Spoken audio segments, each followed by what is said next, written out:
ఈరోజు Narsapur urban పార్క్‌ని explore చేయడానికెళ్తున్నాను. So, దాదాపు నిన్న నుంచి 30 కిలోమీటర్స్ వస్తది. చాలా రోజులైతుంది ఇట్లా పార్క్‌కెళ్ళి అంటే ఒక అడ్వెంచర్‌కెళ్ళి. సో, మెంటల్ పీస్ కోసం అలా వెళ్తుండే మేము. మస్తు క్రేజీ అయిపోతుండే.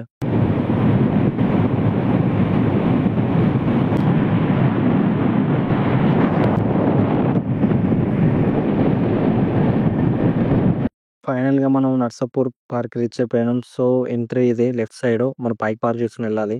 ఈ బోర్డ్‌లో ఫుల్ ఇన్ఫర్మేషన్ ఉంది. తెలుసుకొని వెళ్ళండి. నర్సాపూర్ ఆర్చ్ ఇదే. సో, మీకు అర్థమై ఉంటది చాలా మందికి.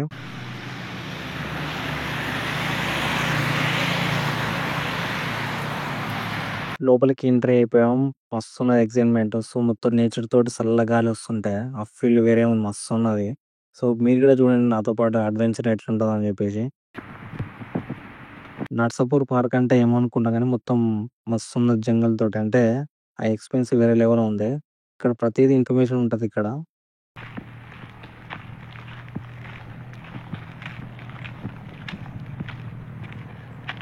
Narsapur RF black.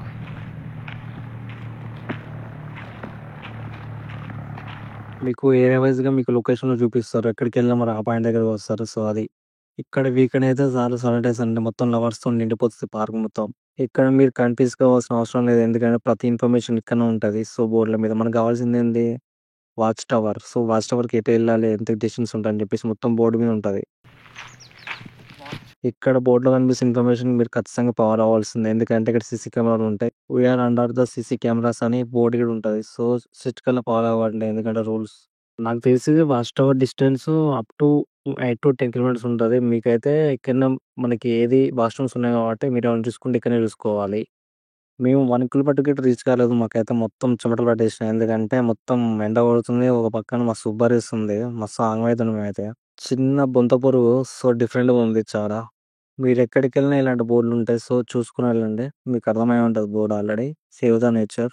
ఆ వాచ్ టవర్ ఎక్కడుందో గానీ మేమైతే ఎండకి అయిపోతున్నాం. మొత్తం చెమటలు పట్టేసినాయి మాకైతే. వావ్! లొకేషన్ చాలా సూపర్‌గా ఉందసలు పీస్‌ఫుల్‌గా. ఇక్కడ రూల్స్, రెగ్యులేషన్స్ ఉంటాయి. సో, మనం వాచ్ టవర్‌కి అడ్డు దారి.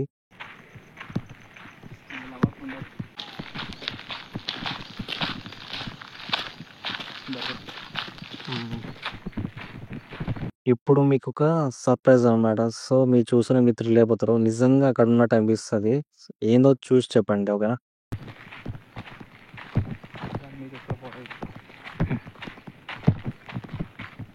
దీనికా? కొన్ని లొకేషన్స్ అయితే చాలా న్యాచురల్‌గా ఉంటాయి. కాకపోతే ఒక్కరే వెళ్తే చాలా భయమనిపిస్తది. ఇది డే టైమ్ ఎంత భయంకరంగా ఉందంటే నైట్ టైమ్ అయితే ఫైనల్‌గా మనం వచ్చేసాం వాచ్ టవర్ దగ్గరికి. కొంచెం దూరం అయితే మనం వెళ్ళిపోతాం అక్కడికి. స్టార్టింగ్ చెప్పాను గదా! సీసీ కెమెరాలు బోలెడుంటాయని చెప్పేసి. సో, చూసుకొని వెళ్ళండి. ఓకేనా? ఫైనల్‌గా వచ్చేసాం near by. So, watch tower. దాదాపు నేనైతే 4-5 లేకపోతే మేబీ ఎక్కువనే రష్ ఉంటాం మేము. అమ్మో! మాకైతే సుక్కలవుపడ్డాయి ఎండకి. మేమెళ్ళింది 10 ఆర్ 11 ఆ టైంకి. మాకైతే సుక్కలవుపడ్డాయి అసలకి. మొత్తం చెమటలు కారుతున్నాయి. కూర్చుందామంటే భయమేస్తుంది. సో, వాచ్ టవర్ దగ్గరికెళ్దాం అనుకున్నాం. సో, ఫైనల్‌గా అయితే వాచ్ టవర్ దగ్గరికొచ్చేసినాం.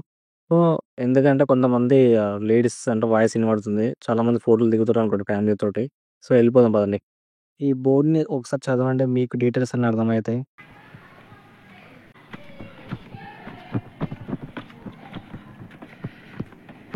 మొత్తం 3 ఫ్లోర్స్ ఉన్నాయి. సో, ఫస్ట్ ఫ్లోర్‌లో అయితే ఇట్లున్నది మొత్తం డెకరేషన్ తోటి కూర్చోవడానికి చాలా బాగా చేశారు. ఇప్పుడు మనం పైకెళ్తున్నాం. మొత్తం పైకెళ్ళి తర్వాత ఎక్స్‌ప్లోర్ చేసి కిందకొస్తాం మనం. టోటల్ గ్రీనరీ అంటే మంచి లొకేషన్. అరౌండ్ ఒకసారి చూడండి. విజిట్ చేయండి చాలా బాగుంటది. మా వెనకాల చాలా మంది కలుస్తున్నారు. వాళ్ళు జోకులు చేస్తుంటే మాకు నవ్వొస్తుంది. సో, అందుకే నవ్వుతుండే.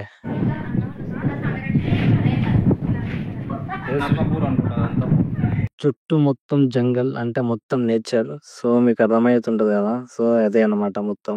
ఇక్కడికొస్తే మొత్తం ఆగమైపోతారు. మనం ఎక్కడి నుంచి వచ్చినాం, ఎక్కడికెళ్తున్నాం అని మనకు తెలీదు. సో, వస్తే ఏందంటే మనకు చాలా పీస్‌ఫుల్‌గా ఉంటది ఇక్కడ ఏరియా.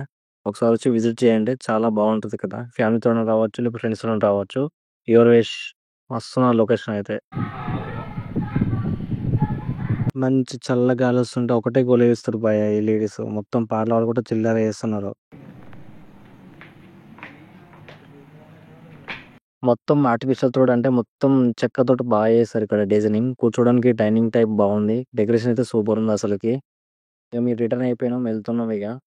నేచర్ అయితే చాలా బావుంది. అంటే మేము పోయినప్పుడైతే మొత్తం మబ్బులు పడి ఉండే. మొత్తం చల్లగా కొంచెం చినుకులతోటి చాలా బావుందక్కడ అట్మాస్ఫియర్.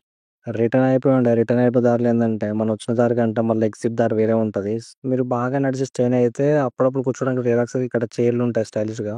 నేనైతే జంగల్‌లో అడ్వెంచర్ చేసినట్టే ఉంది. ఎందుకంటే 'మ్యాన్ వర్సెస్ వైల్డ్' గుర్తుకొస్తుంది నాకు. సో, మొత్తం ఈడ క్లైంబింగ్ టైపే ఉంది. మస్తున్నది ఇక్కడైతే రాళ్ళతోటి మొత్తం జంగల్‌లో. మీరు నిజంగా అడ్వెంచర్ చేయాలనుకుంటే అంటే సాహసాలు చేయాలనుకుంటే ఇలాంటి చుడుకు రండి. నరసాపూర్ అంటే అర్బన్ ఫారెస్ట్. నేషనల్ జియోగ్రఫీలో మనం అడ్వెంచర్ టైప్ చూస్తుంటాం కదా! So, 'man versus wild' so, అట్లానే అనిపిస్తుంది. మొత్తం ఎట్లున్నదంటే జంగల్‌లా మంచి ఎక్స్‌పీరియన్స్ అనిపిస్తుంది. మీరు కూడా మంచి అంటే ఇలాంటి ఎక్స్‌పీరియన్స్ కావాలనుకుంటే నరసాపూర్ అర్బన్ ఫారెస్ట్ రండి. మస్తు ఎక్సైట్‌మెంట్ అయితారు. మస్తుంటది. నేనైతే జంగల్‌లో ఉన్న ఫీలింగే మస్తున్నది నాకైతే. ఫస్ట్ డే పోయినా గాని మస్తున్నది నాకైతే.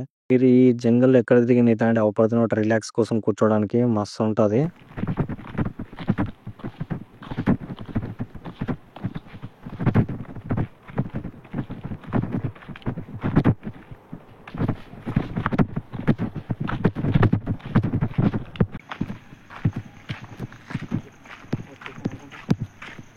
ఫైనల్‌గా మనం ఒక వాగు దగ్గరకొచ్చినాం. ఎందుకంటే వాటర్ ఫ్లోటింగ్ అనేది మనకి ఎళ్తుంటది కదా! సో, అలాంటి వాగు దగ్గరకొచ్చేసినాం. ఫైనల్ రౌండ్ ఇది. మొత్తానికి అయిపోయింది. ఫారెస్ట్ ఎక్స్‌పీరియన్స్ అయితే మస్తుండే ఇది. ఫైనల్‌గా మనం బయటకొచ్చేసినాం. అంటే ఎగ్జిట్ అయిపోయినాం మనం ఫైనల్‌గా. సో, మనం ఫస్ట్ ఎళ్ళిందేంటంటే ఆ రోడ్ నుంచి వెళ్ళినాం. మళ్ళా మనం ఈ రోడ్ నుంచెళ్ళి ఎగ్జిట్ అయిపోతున్నాం. ఫైనల్‌గా మనం ఎగ్జిట్ అయిపోయినాం. బయటకొచ్చేసినాం. ఇక్కడ చాలా కోతులుంటాయి. ఎందుకంటే ఫుడ్డు ఏమైనా అడ్డు పనులు చేస్తారని చెప్పేసి చాలా కోతులున్నాయి ఇక్కడ జాగ్రత్త. మనం అయితే చూసేసినాం. మస్తుండేది ఫారెస్టు. ఇంకా చాలా మంది ఈవినింగ్ అయింది కాబట్టి చాలా ఫ్యామిలీస్ వస్తున్నారిక్కడ. చూడండి మీరే. సో, అర్థమై ఉంటది కదా! మీరు రావాలంటే నర్సాపూర్ ఫారెస్ట్ రండి చాలా బావుంది.